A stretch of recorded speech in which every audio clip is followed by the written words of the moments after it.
नमस्कार प्रेक्षकांनो, सुप्रभात. स्वर्ग मराठी या चॅनलवर तुमचे स्वागत. घरोघरी मातीच्या चुली या मालिकेच्या पुढील प्रोमोमध्ये आपण पाहणार आहोत. ओवीला फूड पॉयझन झालेलं असतं आणि जानकी मदतीचा हात मागत असते, पण तिच्या मदतीला कोणीही धावून येत नाही. शेवटी आता ते ओढणी घेते आणि ओवीला आपल्या पाठीवर टाकत तिला बांधून आता रस्त्याने निघाली आहे. आणि ती म्हणते की ओवी, तुझी आई तुला काहीही होऊ देणार नाही, असं म्हणून आता जानकी ही निघाली हॉस्पिटलमध्ये जाण्यासाठी. तर दुसरीकडे ऋषिकेश हा पाहतोय तर गुंड त्यांच्या कामामध्ये व्यस्त आहेत. या संधीचा फायदा घेत ऋषिकेश आता स्वतःला सोडवण्यासाठी प्रयत्न करत आहे आणि त्याने स्वतःला सोडवलं सुद्धा आहे. फक्त आता वेळ आहे ती त्याला तिथून पळून जाण्याची.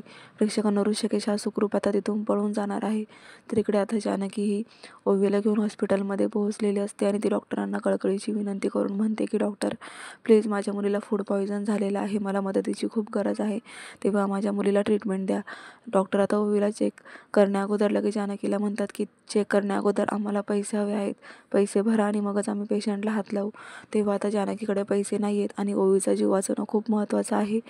तर एवढ्या मोठ्या संकटातून जानकी स्वतः कशी सावरू शकेल आणि कसं तोंड देईल ह्या संकटाला, तेच आपल्याला पाहायचे. तर पाहत राहा घरोघरी मातीच्या चुली आणि अशाच मालिकांचे अपडेट पाहण्यासाठी चॅनलला सबस्क्राईब करा. नोटिफिकेशनसाठी बेल आयकॉनवर क्लिक करा. धन्यवाद.